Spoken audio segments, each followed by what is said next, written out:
Okay, good morning. This is MED260, Exams and Specialty Procedures, Friday morning, 9 a.m., and it is now November the 6th. So this is week 4. So we're going to hit up topic 4. And what's due by closing of business today? Discussion 3, quiz 3. Don't forget your quizzes. And I'm going to recheck the quizzes because some of you, it's not putting in a grade, but you took the quiz. So I manually put the grade. And for others, I don't know, or maybe you took the quiz. I got to get an email out to those individuals. So just check to see if your grade posted for quiz 2 and quiz 3. It happens every once in a while, but if you took it, it should register. So that's what's due this week. And next week is, of course, your midterm. The midterm will be performed online. And what does that mean? You don't have to check into Zoom next week. So at like 8:55 a.m. next Friday, you go into your announcements and there should be a Microsoft Word document and it'll say week 5 midterm exam. And you print it out or whatever at your home. But the only thing I need is an email numbered 1 through 50 with just letter answers. That's it. And that should be submitted before 10:15 a.m. And again, I'll put more explicit instructions on the day of the exam. And I'll probably post like 15 minutes before exam time. You'll also see another blood pressure rubric here. What's due for next week, discussion 4 and quiz 4. And it's a good thing that, you look at the quizzes because, and look at the questions at the end of all the chapters. It's a nice litmus test on how you would most likely do. And for next week, there's not going to be a lecture because there's going to be an exam, but I will put a video lecture of my ENT or ears, nose, and throat, otorhinolaryngology, what do you call that? Lecture for week 5, so we don't skip a beat, so that we can nice end on week 9. If you notice that I didn't put anything on week 10 because everyone's trying to wrap it up in the second week of December so that you guys can go on vacation, have your break, and so on and so forth. But I will reserve week 10 for any remediation or any extra credit work, if any. So let's go to our textbook, and this week's topic is obstetrics. So I go in our textbook here. And again, you're not going to be doing the obstetrics. The obstetrician will be doing it. But if you're in an obstetrics office, what most likely are the things that you will run into? And again, depending on your physician, there are some physicians make you do everything. There are other physicians that make you do only certain things. But it's good to know what's what. Therapeutics. Where is, I think it's here. Preparedness, no. Practice management. If not, I can go off my notes. I cannot recall for the life of me where's obstetrics. That's A&P, administration, physical. Here you go. Reproductive and urinary specialties. So the two reproductive and urinary specialties, the two specialties in question are the Department of Obstetrics and Gynecology, or OB-GYN. Let me write this down.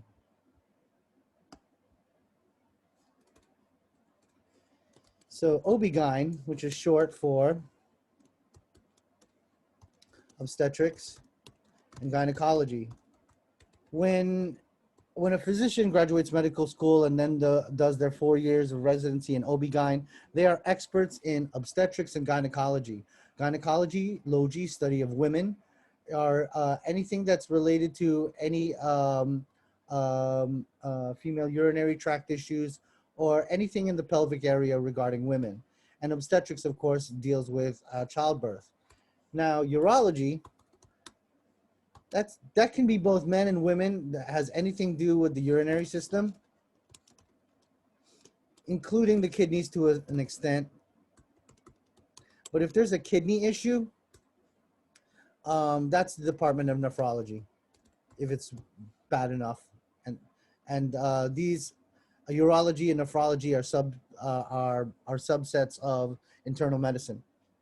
But obstetrics and gynecology, they are their own department. And the way it works is the obstetrics crew, they do stuff for like 6 months, and the gynecology crew, they do their stuff for 6 months, and then the teams switch. Or sometimes they do it in trimesters, like for 4 months, the teams then switch, and then 4 months again, the teams switch. There are other places that don't, because nowadays, a lot of OB-GYN practitioners only do gynecology for insurance reasons. Obstetrics is one of the highest payouts for malpractice insurance. So, you know, a lot of things can go wrong in childbirth, and they tend to get sued a lot. Urology, urinary system. Now, the urology, if it's a problem with fertility, typically for a female, typically the Department of Obstetrics will deal with it. But if it's a male problem, it's urology that will deal with it. Now there's a subspecialty called, they sometimes called urogynecology. And they do infertility for both men and women.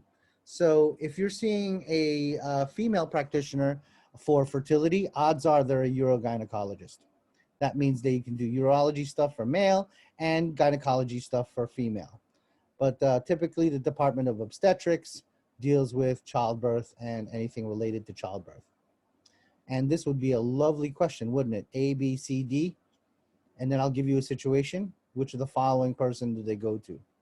So if it's male only and they have a urinary problem, urology. Female, they could go to urology, or they could go to gynecology. If it's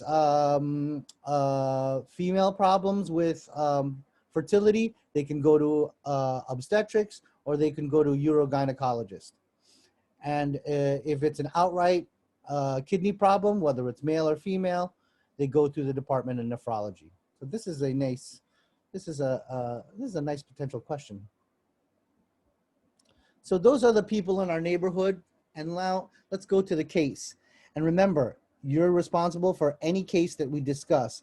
And if I put a case on the exam, I'm going to do it in the NCLEX fashion, where I'll copy and paste this case on there, and then I could ask you questions on it. So right off the bat, we have our patient, Raja Lautu, right? And let's say she's an engineer. Raja Lautu, she's an engineer, comes to the office, and the chief complaint, she's coming in for her annual gynecologic physical and the results of her last mammogram. Okay, so she's coming in asymptomatic. Let's see. History of present illness, digital mammogram reveals she had an anomaly. That means they found something weird, or abnormal breast density. Sometimes you'll see the word anomaly. Something that they should have seen. Now, remember we talked about a definitive test versus screening test? A mammogram is a screening test. If we find something abnormal, that doesn't mean my patient has breast cancer. If the mammogram is abnormal, the definitive test for breast cancer is a biopsy.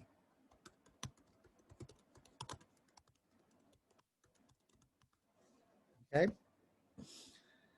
So that is a lovely question I could always ask. And the other screening tests that we talked about, and we're going to talk about another screening test today, we're going to talk about pap smear, or Papa Nicolau smear. That's a screening test for cervical cancer. But the biopsy is the definitive test for cervical cancer. Lovely potential question for next week's exam. So we found it on the right breast. Dr. Williams, now, since she's a woman, she's coming in with, for her gynecological exam. Dr. Elizabeth Williams is most likely her gynecologist. Ultrasound to determine if the density is fluid filled. Okay, she's going to go the next step. Me, if I saw a digital mammogram that's already, now ultrasound is just a generalized test, but it can also be used as a screening test to see what's going on, because whether it's fluid filled or solid, me professionally, I'm biopsying that thing, because how old is she? Oh, they didn't tell her the age, right? Because at any age, especially if the patient has a family history of breast cancer, that's another issue. So that whatever's going on, I need to know what that mass is, and the biopsy is the most definitive way to do that. Orders a stereostatic fine needle breast biopsy. So that's FNAB. FNAB stands for fine needle aspirational biopsy. It's when we take a needle, and sometimes it's ultrasound guided if we can't really feel the mass. Once we feel the mass, and then we take a little bit, and that's your biopsy, and then we get that to pathology. Now, pathology then came back with a report, grade 2 infiltrating ductal CA, IDC, or this is not good. There are 4 grades to cancer, and she has straight up carcinoma, and ductal CA is a killer. So we're gonna now have to, Dr. Williams is now gonna have to send Miss Latu to Department of Oncology, because oncology will then look at the grade, will confirm it from pathology, and then they'll have a plan of attack on what they're gonna do. Now, when you got cancer, right, something like breast cancer, I believe we mentioned this before, there are 3 potential things that you'll always do for cancer. And depending on how bad something is, there's always a surgical option. There's always chemotherapy, which is chemicals, right? Drugs to fight the cancer, or anti-cancer drugs. And there's radiotherapy. Radiotherapy uses radiation, right? To kill the cancer. Now, a lot of this chemotherapy has a lot of side effects. A lot of radiotherapy has a lot of side effects. And surgery has a significant, I cut into you, there's a significant chance for infection. There's also what do you call that? There's recovery time to deal with. How many times I've had students who tell me, hey, Dr. Garais, I'm having surgery week 4. I should be back by week 5. I never believe the surgeons. They always say stuff, oh, and you'll be recovered in 5 days. Well, that person I just told you about, she was like, oh, I'm going to come back week 4. Now she just tells me I'm having this, I'm having that. I don't think I'll come back this year. I could have told you that from the very beginning. Surgery is a serious thing. Even if it's day surgery, it'll take more than a couple of days for you to get over someone cutting into you and doing things to you. And especially if we combine it with chemotherapy and radiotherapy. And this all together, if we choose all together, it's called triple therapy. Okay. So let's, so if I have a case like this, I'll put it up here, right? I could ask the questions like, what's her chief complaint, right? And of course, you'll answer either asymptomatic, or she's just having her a follow-up for her mammogram and her annual gynecologic physical. I could ask you, Dr. Williams, what department does she belong to? And you'll tell me, since it was the annual gynecologic exam, Dr. Williams is part of the Department of Obstetrics and Gynecology. I could ask you, social history. Does she have any significant social history that will contribute to her diagnosis of IDC? Nope, non-smoker. And what do you call that? I forgot the term for just occasional alcohol drinker. Is she allergic to anything? Yep. She's allergic to benzalconium chloride. Say that 8 times fast. Okay. I could ask you, what is the diagnosis? You'll tell me this. I could, and again, you'll have this whole case to read, but you know, go over it and know, and I'll ask you, how big was the mass? Well, how did we find the mass? Did we find it from ultrasound? Did we find it from a mammogram? And we found it from where? Originally, mammogram, right? The ultrasound confirmed it. And then what did we do for the biopsy? Fine needle breast biopsy, or FNAB. Okay. And where was it? Right or left breast? Right. So these are the kind of questions that I could ask, and it's based on the case.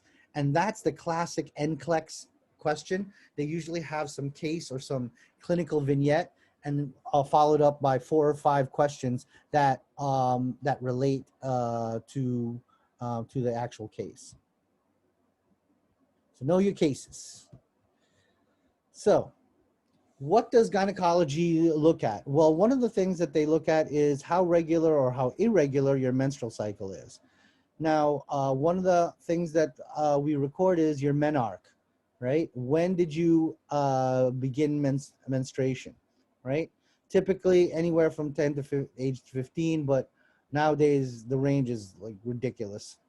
And typical menstrual cycle, menstruation itself, the bleeding part is 5 days, duration 3 to 7, right? So anything longer than that, we're going to start to think some abnormalities. Menopause can be anywhere age 45 and above, and that's when now menopause doesn't necessarily mean they're going to have all this hormonal signs and symptoms, because all intents and purposes, the menopause is you're not having any ovulation anymore, and there are hormones related to that ovulation, which you should recall from your anatomy and physiology.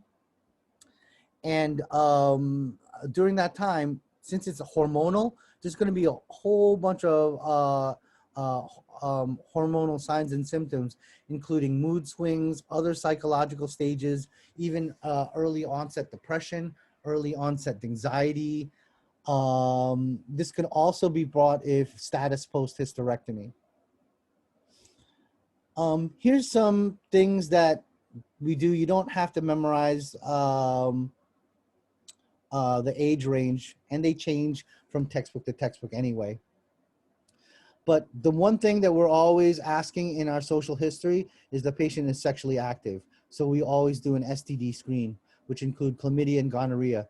Chlamydia is the #1 STD in this country, and unfortunately, it's greater than 95% asymptomatic in female patients. So you could be walking around and having it, and it could be doing damage to you, and you wouldn't even know it. HIV screen as well. And there's a checklist. And remember, there's screening. If you're positive for chlamydia, positive for an HIV screen, does it necessarily mean you have chlamydia and HIV? No.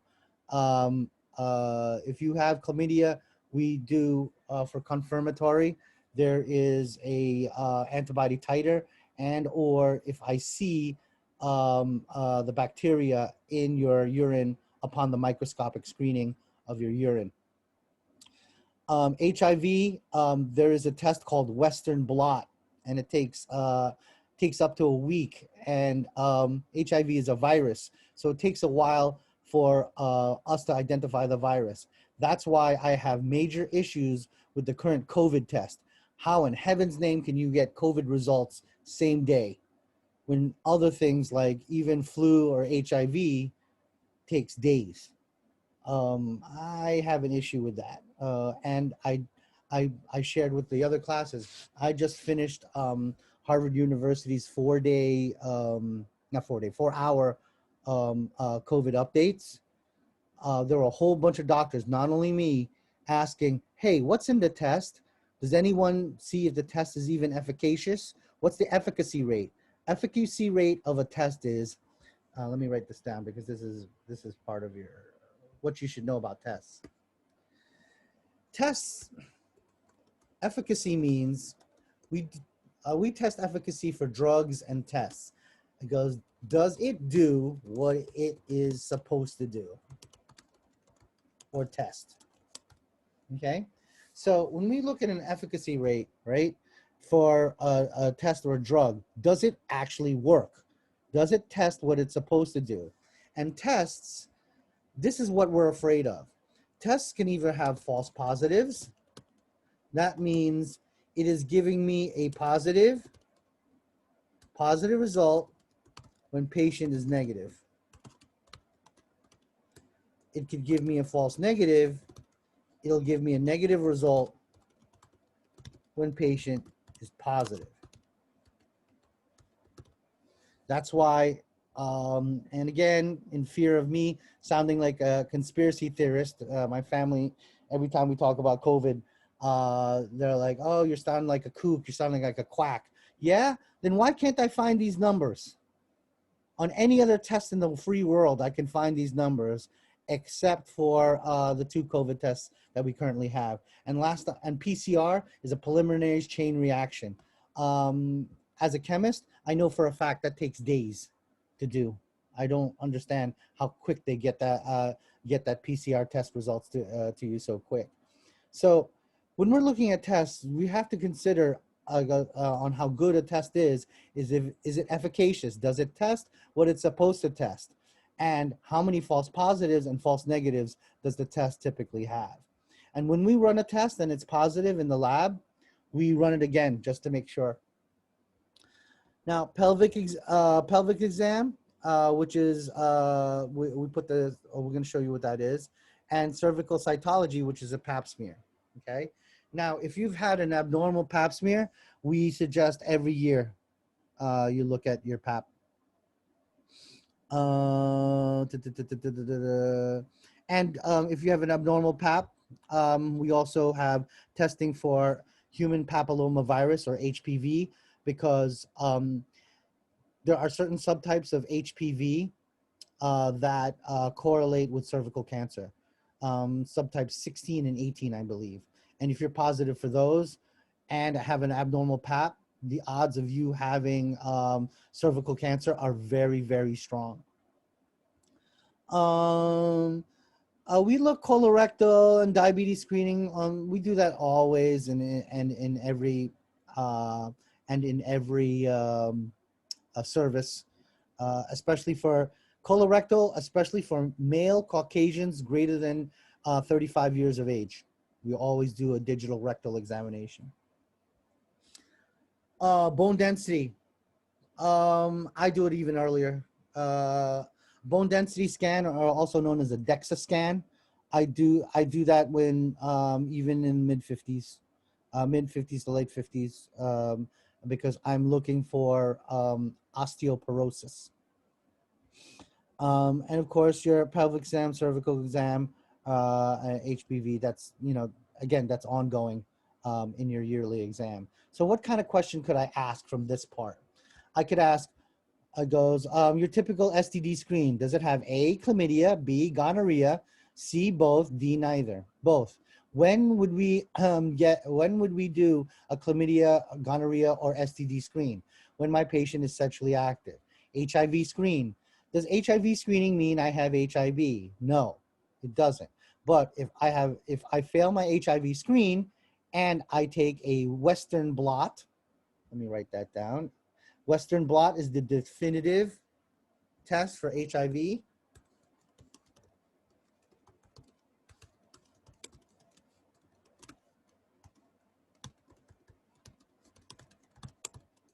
Guess what? You're HIV positive. All right.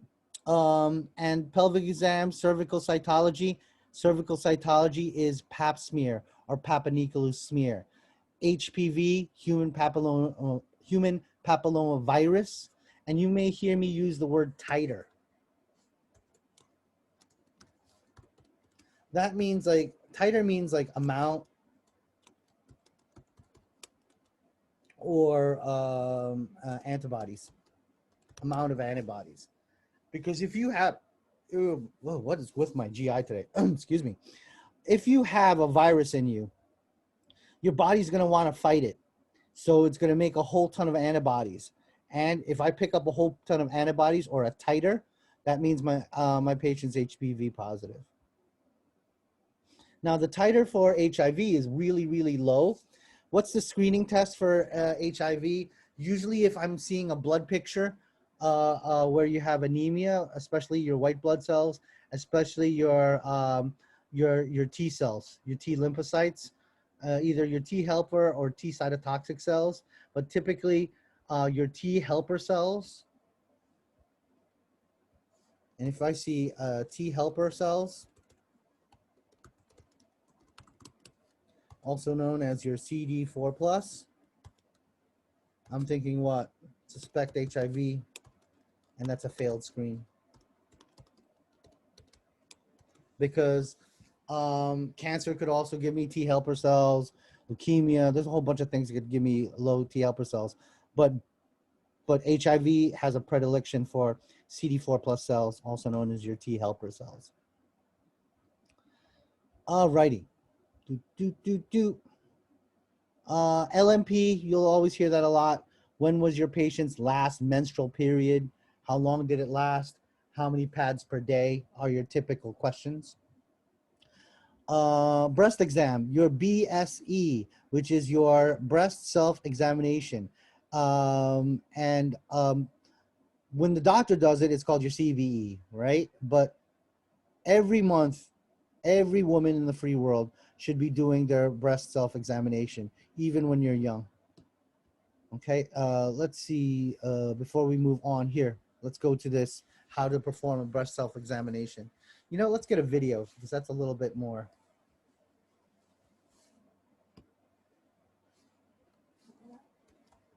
How to do a BSE.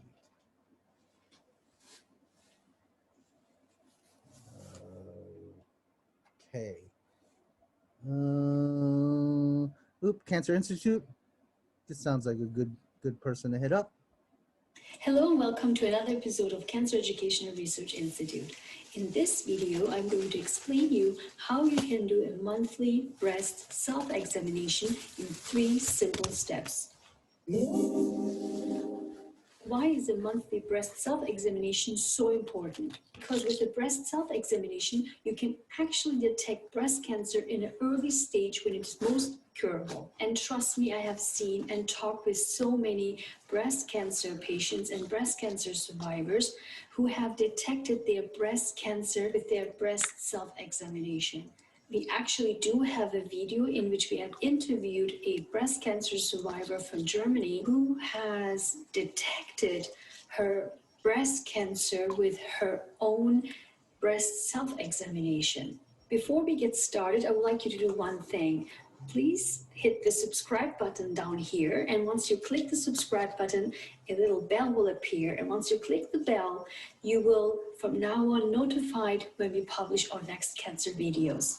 So without further ado, let's go ahead and let's talk about breast self-examination. As I mentioned, there are 3 simple steps you can do your breast self-examination. Stand up tall and then put your one hand behind your head and then start gently pressing your breast on the side in which you have raised your arm and put behind your head with the fingers flat. And I will show you in a minute how you will do the examination. Once you're done examining your breast on the right side, switch to the other side and place then the other arm behind your head, and then again with the other hand, fingers flat, start to examine the other side, the other breast.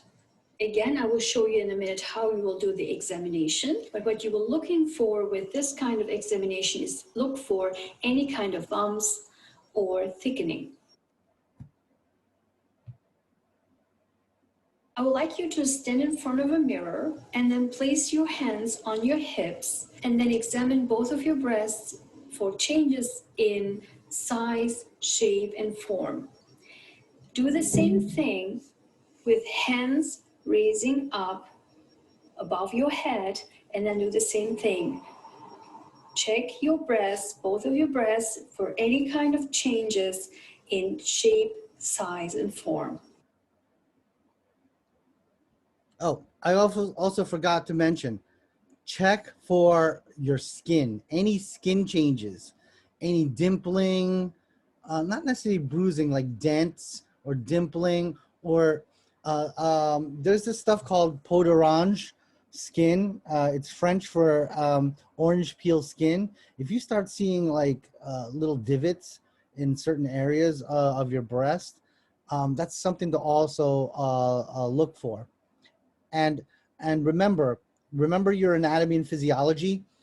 Also check the axillary lymph nodes in your axillary area or your armpit, because if there's any lumps or bumps there as well, that's also an indication of a mass that you may not detect on your breast itself. Lie down on your back, and then let's say we will examine our right breast. We will put a pillow or a towel underneath our right shoulder. Then we will raise our arm and put it underneath our head, and then start with our left hand with fingers flat, as we did on step 1. And then we will start examine the right breast.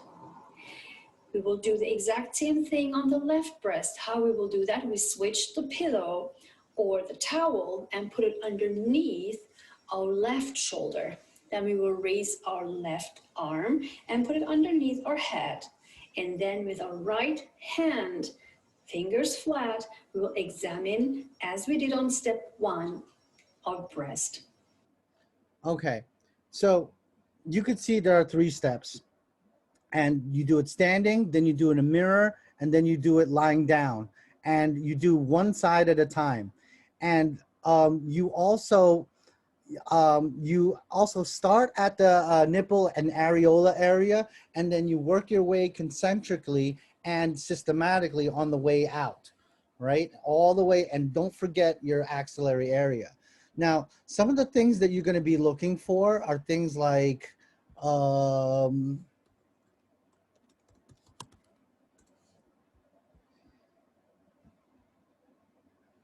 nipple inversion, okay? Things like this, right? Where it starts like caving in, and even you could even see that at the side of the areola. That is of concern. And another thing you're gonna also look for is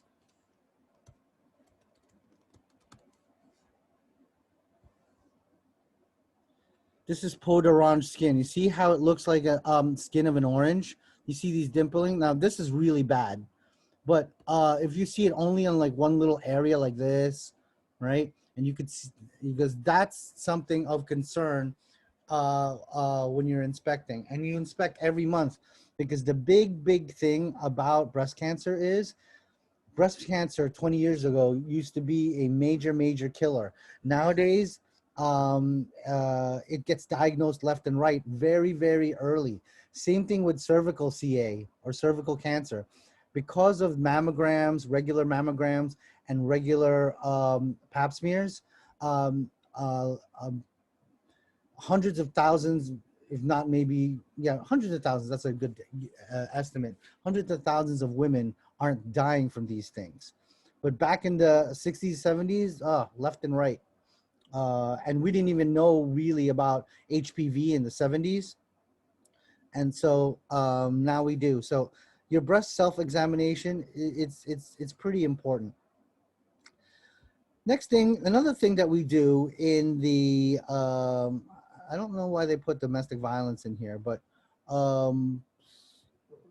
it could, if you're working in, if you're working in a high volume urban center, you could see that. But ultimately, these bullet points are the best. Always document, don't ignore it. Don't go, those bruises or whatever, or she acts a little weird around her partner. No, don't brush it off. Document, inform your chain of command, right? And and again, document what you see. Don't make any judgments. Don't write down, oh, I think the patient is being abused. Now, what are you looking for, right? You're looking for injuries or things like if because since you'll be seeing the patient, with only a clinical gown on, you may see bruises or things, or cuts or scratches or defensive wounds. Defensive wounds are typically cuts and scratches on the outer forearms, and things of that nature. You could ask the patient. The patient will 9 times out of 10 deny everything, and but make sure you just document what you see, okay, and then let your chain of command know. And if your chain of command wants to progress with the situation or not, that's their duty. But your duty is to write down everything you see, hear, and smell, taste, all your senses. Well, maybe not taste, okay? You're not tasting your patient. That's a little bit too far. Now, pelvic exam. An internal exam, or an IE, is performed with a speculum. The speculum this is your typical duckbill speculum.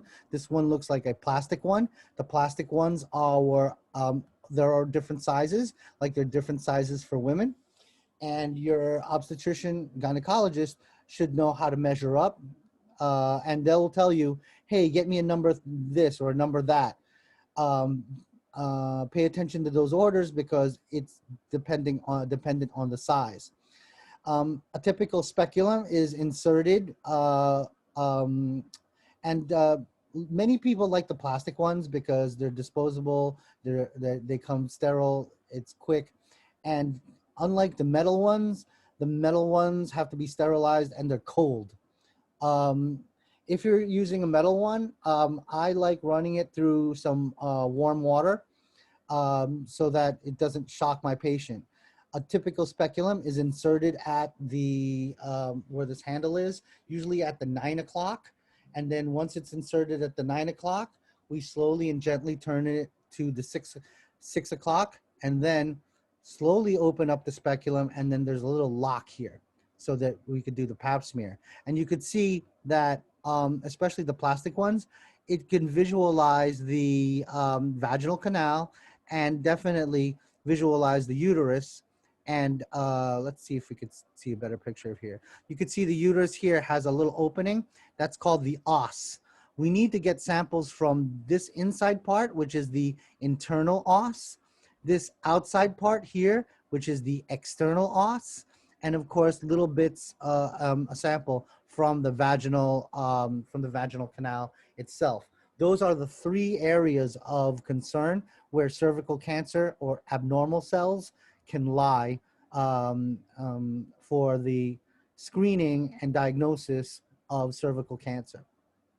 It's called a Papa-Nicolau smear, and remember, HPV and your pap smear go together. Now, after you swab that area, you're gonna put it in a little bottle, and it's going to have potassium hydroxide on it, and that is the fixation fluid. Okay, now modern ones, right? Also, it has also wet mount, which is just saline. But let me show you a modern pap smear.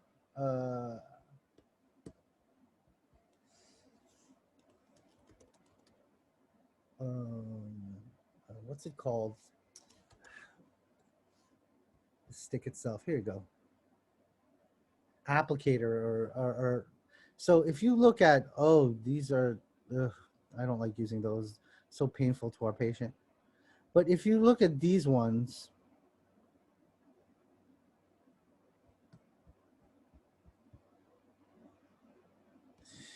I don't like the wire ones. They're very painful. They also cause trauma to, these are the modern ones, but it's still painful, no doubt. But here, you can see how this inner part is supposed to touch the internal os. This outer part here touches the external os, and then the brushes on the side can touch the vaginal wall in that area. And you kind of insert it there, and then you twist it so that all the cells can get picked up. Then you put it in this potassium hydroxide solution, and then let's see if they show the, oh, and these are the different kinds of speculums.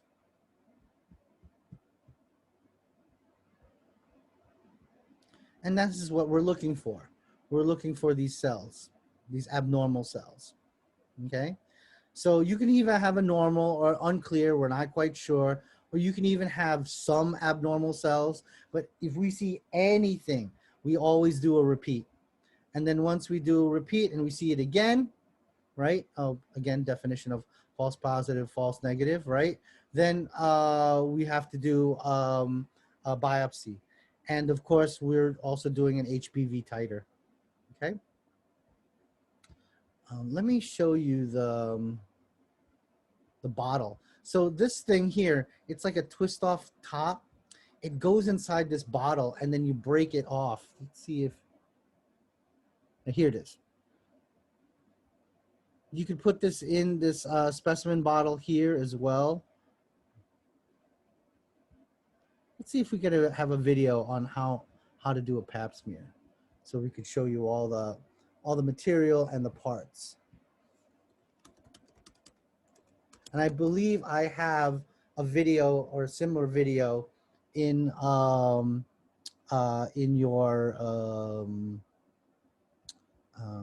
Moodle. These items here can potentially be used during an annual exam.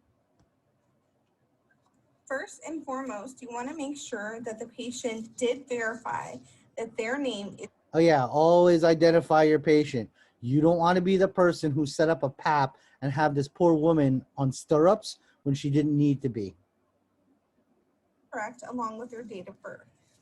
Make sure they initial every single label. This here is the thin prep, which holds the specimen that was collected from the And that's the bottle that I was telling you about. Cervix. That should have the potassium hydroxide in it. Can be used to collect a gonorrhea and chlamydia specimen. And that's your STD screen. This one can be used as a vaginal cell swab and also be done when the provider is doing the annual exam. This one can also be used vaginally, but not via cell swab.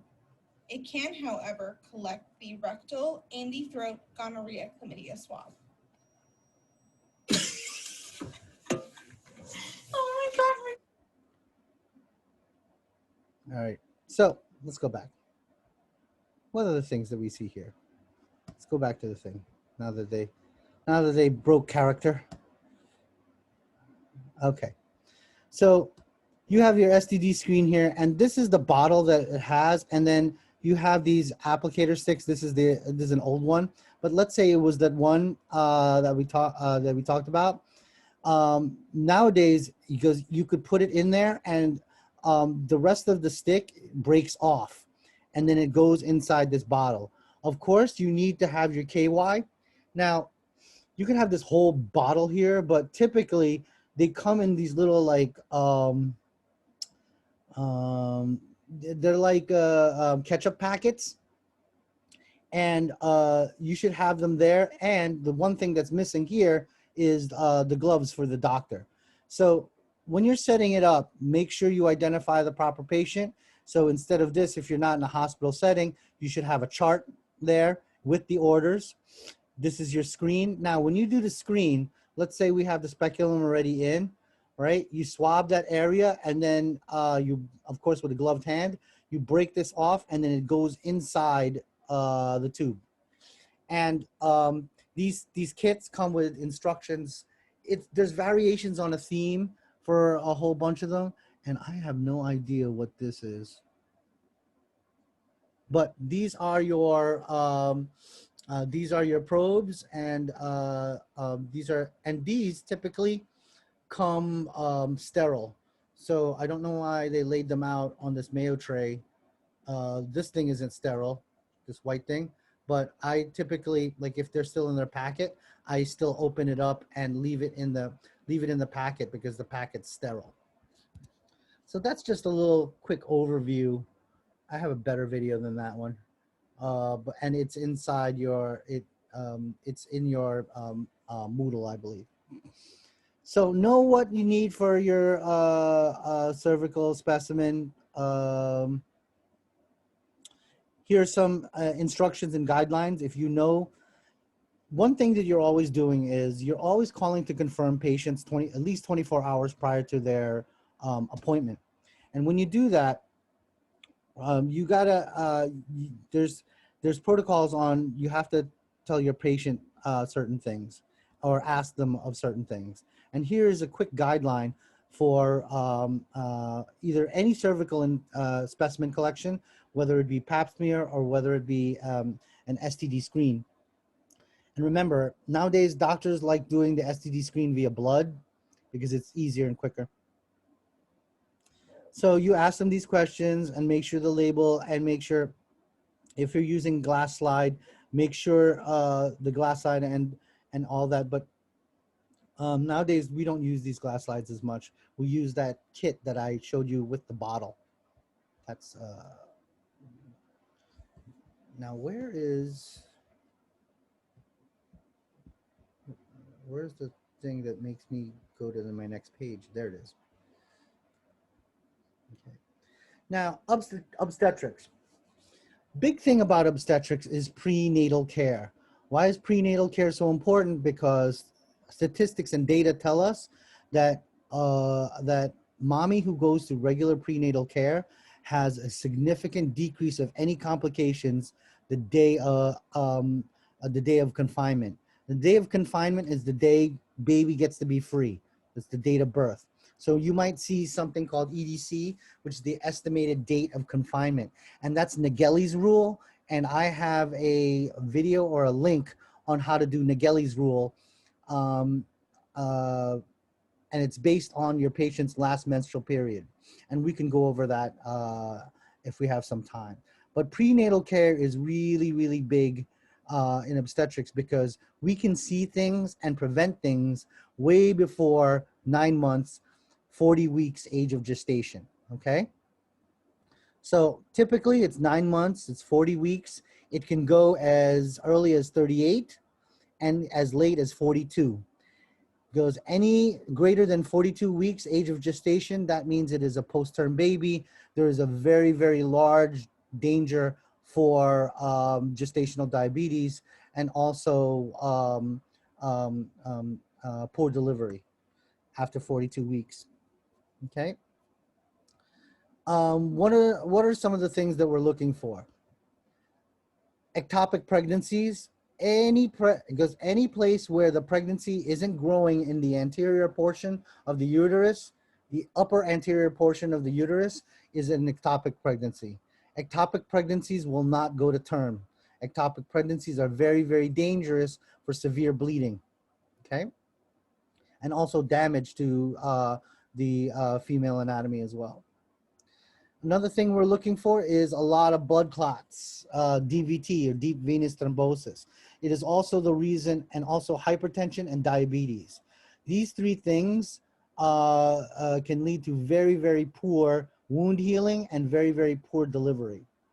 DVT can lead to strokes and heart attacks, status post-delivery, and that's one of the main reasons why mommy has to do walkies. What are walkies? Well, in my ward, we always say, "Mommy, it's time to do the walk," and we know and understand that you just delivered something, and it goes, your stitches are fresh, and there's massive amounts of pain. But you walking around and stimulating especially your larger muscles, can prevent DVT or deep venous thrombosis. Okay. And also prenatal care helps prepare mommy mentally and physically to what's about to happen, especially primogravid mommies. It's scary. It's very, very scary. So having someone, a professional they can talk to on a regular basis is important. Alcohol and drugs during pregnancy, you'd be amazed how many people who are on drugs. And remember, the drug and the alcohol is much stronger than the love for that child because it is physiologic. Alcohol dependency and drug dependency is physiologic. It is already changing your brain chemistry. So don't be surprised. So if you smell alcohol on a patient's breath, or you see tracks, or you see something, you write it down, you document it, and you inform your chain of command. Okay? Don't be shocked. Um, all these years in EMS, I was amazed. Uh, I had one lady. I delivered a crack baby in an ambulance. According to the taxi driver, she was smoking rocks as they were going to the hospital. And then I found the pipe, I found the residue, and I'm like, you got to be kidding me. Um, that baby suffered greatly. And the thing about crack babies, they don't die, they live, and they live with all those debilitations, and it's just awful. Oh, by the way, that particular mommy, she absconded 2 days later. She just she just bolted. When a patient absconds, that's really why we have security in the hospital. We're not really afraid of people getting in. Well, we are. There is of concern, but we're afraid of patients ditching us and leaving. Um, Labor, delivery. What do you need to do? Oh, induction of delivery. The way we induce delivery is with a drug called pitocin. It mimics oxytocin, which is the natural drug to cause your uterus to contract. And those contractions, that's where you get the massive amount of pain, because it's part of the powers that have to push the baby through so the baby can be in the real world. Breastfeeding is very, very, very important. The first milk is called colostrum, okay? It's the first milk that mommy produces. We are so pro breastfeeding because it's, of course, economical, but the big thing is you have passive natural immunity, okay? Remember that from your anatomy and physiology lectures. That is really important, because I can give baby any formula and it would match all the chemicals that are in breast milk. But the one thing that it won't have, the breast milk that you got from the store, it doesn't have those antibodies which baby needs. All intents and purposes, a newborn is immunocompromised. They don't have a lot of immune system going on. That's why I cringe when, well, pre-COVID, or even now, when I see people bringing newborns outside walking around, you're just asking for trouble, especially in the world of COVID now, where there's a lot of things going on. Now, if breastfeeding, we always try to promote, maybe mommy can have those breast pumps, right? And then they could bottle feed that way, because um, those of you who have breastfeed, you know that there's complications. There's chafing. There's also fissures. It has extreme sensitivity of the nipple areola area. We do understand, as clinicians, we do understand that. But again, we're always trying to promote the antibodies. Postpartum delivery. What are some things that you should be considering in our patient? Um, Pain. Okay, you have stitches. You also have residual contractions of your uterus. And as your uterus, which is a muscle, it shrinks, it's going to cause pain. You're going to have urination and bowel problems because you just passed a baby. Postpartum bleeding is called lochia, and it can come and go and last up to a month after delivery. And this, especially with a primary gravid mommy, it scares mommy, and that's why we immediately have postpartum office visits 3 to 4 weeks after delivery. Potential vaginal tears, episiotomy, seeing if the episiotomy wound is healing up nicely. But if it's C-section, wow, that's a lot of um, postpartum care, especially if my patient's diabetic and has poor wound healing, or if the stitches didn't take very well. And of course, you may have heard of um, postpartum depression and postpartum psychosis. They're very, very rare. But what's more common? Uh, Mommy's gonna have a hard time. Even um, a um, um, a veteran mommy. The physical changes. If maybe you may recall on, I usually say this during the female anatomy lecture. Pregnancy is one of those things that the best way to put it is an analogy. Let's say, for example, you have a wonderful water and oil mixture, right? And maybe a vinaigrette, right? Everything has its own level. Well, so before your pregnancy, all your hormones have their own level and everything's stable. The second you get pregnant, it's like taking that mix, turning it upside down, shaking it, and then throwing it across the room, which means your hormones will be all out of whack. And sometimes it's out of whack up to 6 months, 6 months to a year postpartum. So that's why with all the stressors and the financial stressors of baby, all of that other stuff, right? All of that combined together, you should be looking at that and paying attention to it. What are some typical tests that we do? Pregnancy test. That's an HCG test. HCG stands for human chorionic gonadotropin, and it's not capital H, capital C, capital G. It's lowercase h, capital C, capital G. And the only time you release human chorionic gonadotropin, well, that's not a lot. That's a lie. There's only 2 times you release HCG, either in cancer states known as an H mole or hydatidiform mole, which is very, very rare. But HCG, odds are you're pregnant. We already talked about STDs, STI. Radiologic test, you cannot have an X-ray or a CT scan. MRI, I wouldn't, but X-ray, CT scan. Because if the LMP comes back, one of the things that I do, if the last menstrual period comes back and a little bit late, I do a pregnancy test, because you don't want to be the person to give an X-ray or a CT or expose mommy or a potential mommy, because it causes abnormalities in a fetus. It is not good. Okay. And let's say this is the tech, right?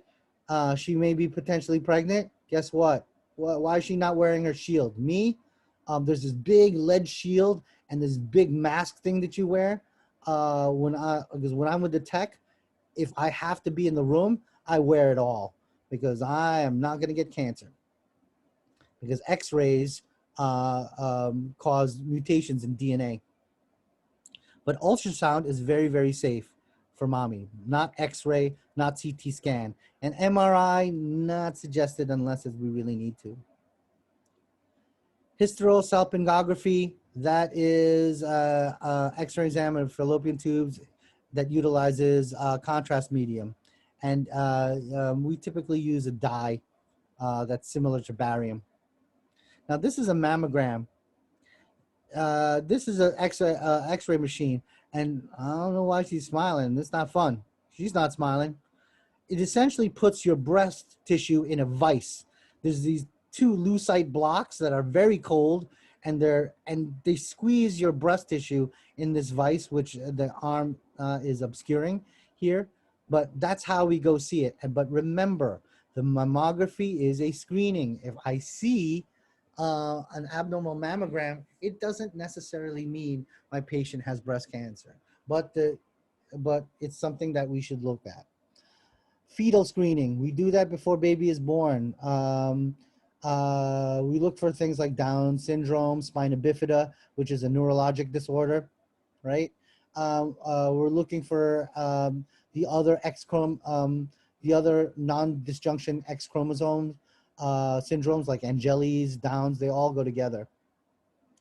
But fetal screening, a lot of women turn that down because there's not much we could do. And many women No matter how freakish your baby may be born to the rest of us, to mommy, the baby will always be their baby and they'll always love it. So this is just, this is more also for mentally for mommy to be prepared that something may be coming their way. Okay. AFP is alpha fetoprotein. Okay. This shows neural tube defects. We can get AFPs, and also we do it with the fetal screening. We do it through amniocentesis. And again, a lot of women decline the amnio because I'm sticking a pretty large needle in your belly when your baby's in there. Even though it's ultrasound guided, it's still scary. Ultrasound, very, very safe and very, very important. And the big thing with the ultrasound is we're not only looking at the anatomy, we're also looking at the amount of fetal fluid in there. Too much, not good. Too little, not good. Okay. Now, there are other invasive procedures. We talked about amniocentesis. AFP is the big test. Pap smear, we already talked about that. Here's an ultrasound. Wonderful, wonderful, wonderful. You can see the cranium. Another thing we also look at is the somites, which is the number of like vertebrae in baby. And that with the measurement of the fundic height is also important. So how do you measure fundic height? What's fundic height? Your fundus is the top part of your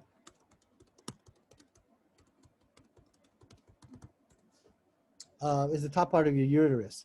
So, you know, when you go in there. Looking for the perfect gift? Meet Skylight. No, thank you. Skylight is a digital photo frame. Okay. Let's go. Hi everybody, I am that nursing prof and welcome to my channel. Wow, she's way too cheery for me Hi today. Mrs. Johnson, I'm Andrea, I'm going to be your nurse today. How are you feeling? Do you see what she did? Right? Again, arm's length is the maximum distance. We learned that from MED 140, our clinical. And what is she doing? She's addressing her patient, identifying herself, even though she doesn't have her badge, identifying herself, and then garnering permission. But I want to get to the actual thing. So we kind of disrobe mommy, right? Because I need to measure from the top of her pelvis to this area here, which is the top of your uterus, and that's called your fundus. We're going to start at the symphysis pubis, and we're going to feel where mom's fundus is. It's about right here, and then we're going to measure. So from the symphysis pubis to the top of the fundus. And on this woman, it is about 25 centimeters. So that correlates to about 25 weeks. So there's a point where I think it's 25 to 35 weeks, I forgot, where how many inches from the pubic symphysis to the fundus, it's like a straight 1-to-1, but I don't remember my obstetrics. And if you guys know me from other classes, you know I almost failed obstetrics twice. So I'm always looking at my cheat sheets when I was in that service. But so have the tape measure always ready. And also, if your patient has eczema or blood or anything here that might contaminate that that tape measure, make sure you disinfect it with 70% isopropyl alcohol. Best way to do it. Oh, here's a lovely what do you call that? Summary of what kind of things you can have. Now, what we want is negative or benign. Benign means there are cells there, they're not abnormal, everything's all cool. These two things, you continue on with your typical yearly schedule. If I get inadequate or unsatisfactory, I have to repeat the test. Any changes, whether they're low or high grade, guess what? I have to then go through the rest of my protocol. And what's the protocol? I have to repeat the pap smear, and then what do? I have to do an HPV screen as well. Okay.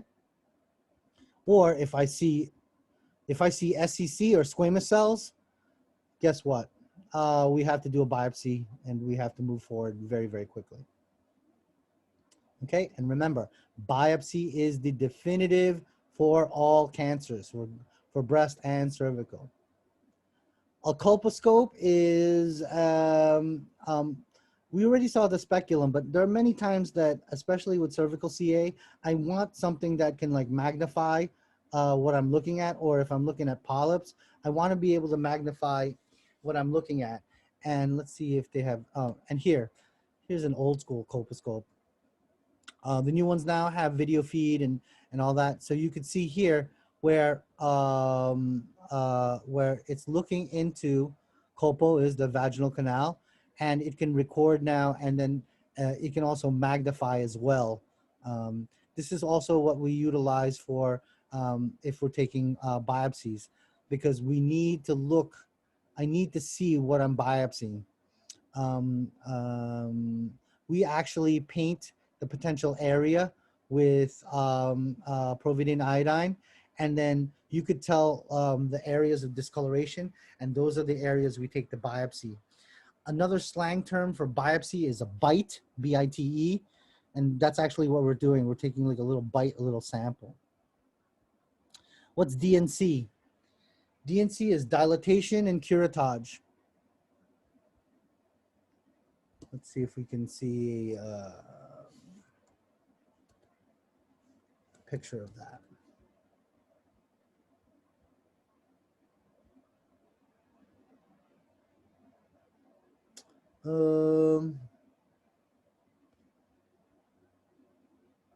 Okay. So there's this big, thick tube, and it's called a dilator. The dilator, of course, via speculum, as you could see here, right? Well, that's already curette. Um, where's the picture that I had a second ago? Here's a better one.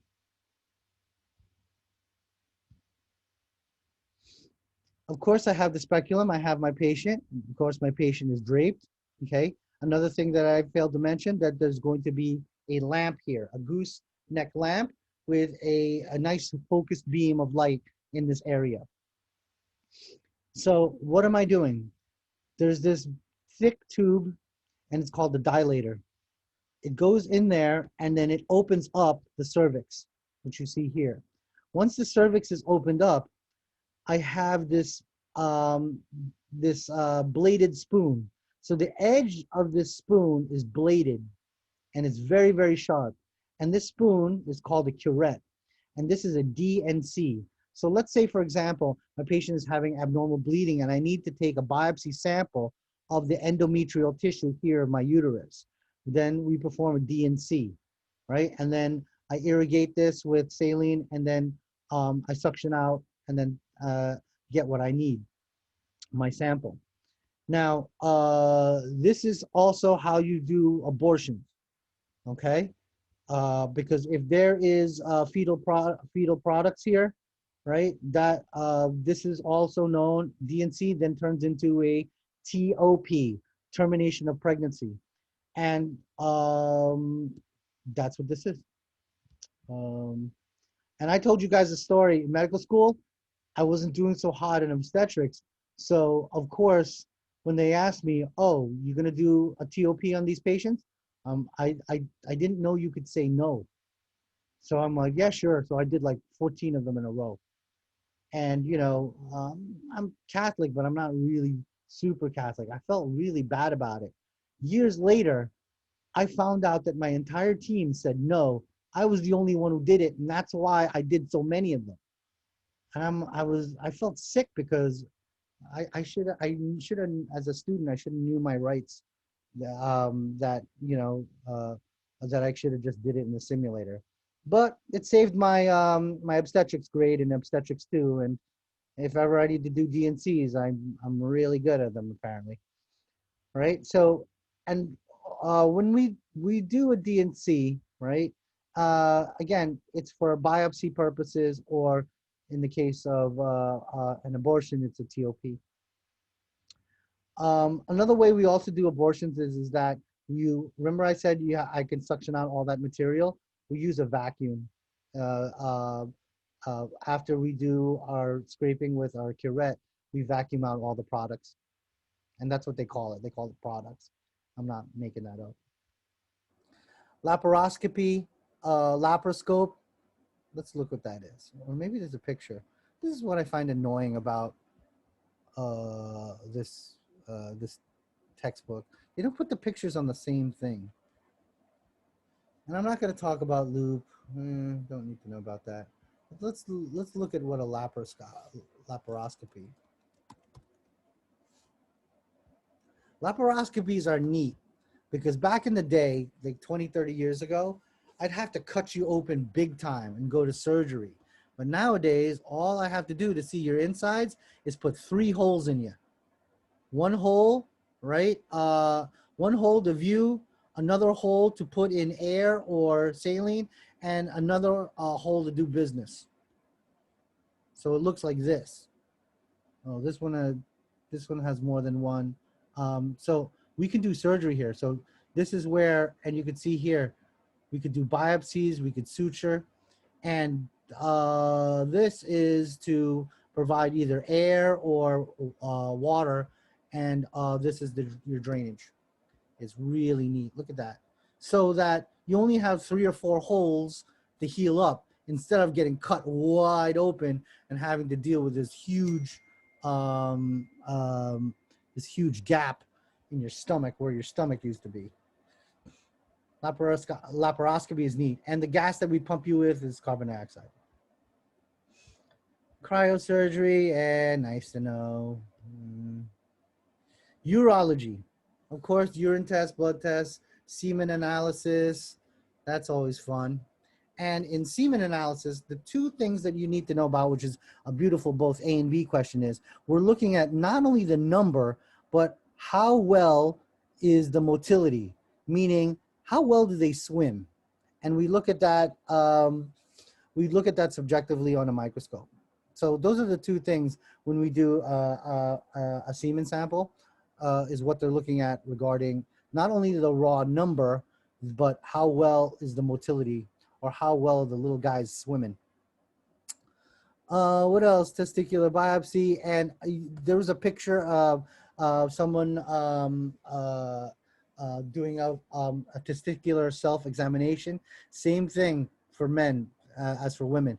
You not only hit up, of course, the testicles, but you also look for to see any bumps on your thighs, because it might hit up the femoral chain of lymph nodes if you have cancer there.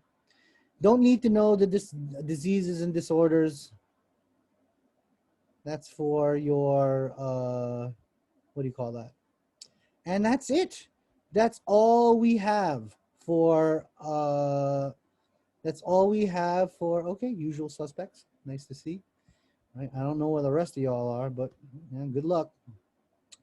But I'll give a call out to the missing personnel. Does anyone have any questions on how next week is going to go down? Who keeps on texting me? Okay. So you're saying the midterm exam is going to be having to be taken at home? Yeah, it's online. Okay. It'll be in a Microsoft Word document located in your announcements. It'll be posted on there 5 to 10 minutes prior to 9 a.m. next Friday. And then at 10:15, I'm looking at all my emails, right? After 10:15, the clock starts ticking on whether you can get it to me or not. And again, just like my other exams, it is a closed book. All right, so you are on your honor. You can Google stuff, or you can look at your textbook if you want to cheat, but I'll never know. But who will know? You will know. And also, when you go out into the world, you won't have no idea what the hell you're doing. And then they're just going to kick you off site. Oh, by the way, when they kick you off site, they do this horrible thing that sites do. They kick you off site They don't let me place anyone else on that site. So after all the work that myself and Dr. Hamida do to garner a relationship with a site, you get kicked off. It ruins it not only for you, it ruins it for everybody. And that's what pisses me off the most when I have to deal with externship. But just to report, the last 8 people who've been on site all of them have been offered a position. All of them. Not all of them took it, which is beyond me, right? Even in COVID, I can't believe someone didn't pick up a healthcare job when it was offered. But yeah, I'm batting 1,000 right now this year in 2020. All 8 of previous seniors got offered, right? And the site is begging me, hey, when are you going to send somebody new? When are you going to send somebody new? Well, you guys finish up your stuff. You guys know your stuff here, right? And you can convey that. By the way, they also interview you. It's not automatic. I love it when nurses and medical assisting students think that your clinicals are automatic. We just give them to you. No, we give you a site. You go there, you interview like it's a job, because guess what? It's a potential job. I only have externship to hire sites. If they say have a nice day to you at the end of your externship, even though if they give you an A for your externship, that means they didn't like you for some reason. Which, by the way, I call them and then take them to lunch and I find out the reasons. And like I said, I'm batting 1,000 this year, meaning everyone got offered. And oh, by the way, I always talk about this one student from 2 years ago. She was supposed to go to nursing, but didn't. Right from MA, she went into, what's that place called again? It isn't DeVita. It's that other place. Centara. She went into Centara, and it paid less than her retail gig. But I told her, have faith, because it may lead to something. Well, she wanted to get offered, because if you go to Centara and you work there for a year without any HR problems, and you're not absent for a whole year, you can go into their ultrasound program for free. And she was hoping to go into their ultrasound program, but guess what happened? She got offered the managerial position instead. She has only an associate's degree, and now she's a manager, making manager money. Only 2 years out. Why?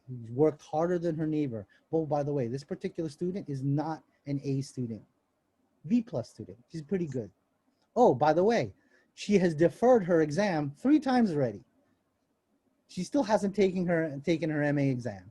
But remember, it's all about knowing this, getting this stuff down the first time, and then when you go into your externship, do everything they want you to do. Wash floors, clean floors, make calls, deal with the nastiest patients. Do your time, right? And do your time in places not necessarily that gives you the money, but gives you the opportunity. Now she's like, I'm begging her to come back to give you guys like a speech on like as a guest speaker. She's like, well, I work 6 days a week, doctor. I don't know when I can come in, right? And I've been trying to get her in, but she's one of my greatest success stories. I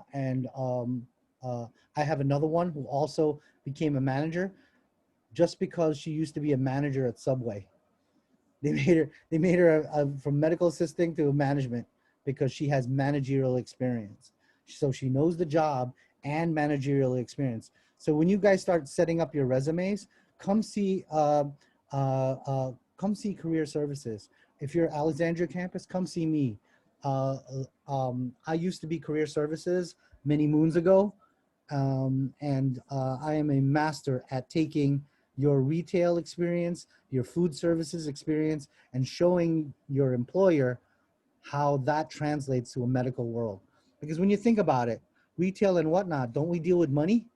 Yeah, we deal with money, so you're trustworthy. Actually, you deal with way more money than you do in medical. Customer service, big customer service. If you can deal with, wasn't my other student, she worked at like some country crock on the weekends. Man, with all those elderly patients, they're all bitching all day and they're all mean and evil. And there's a lot of them. So she was like the maitre d' at a restaurant that had 100 tables. So don't you think that is something that your future employer needs to know that you're capable of doing? Mhm. And if you're capable of handling that level, you should be capable of handling triage. It goes in a busy office. So you could see how if you write up your resume the right way, it it buys you things, right? It buys you the opportunity to get in through the door. So it's this point, I'm going to stop the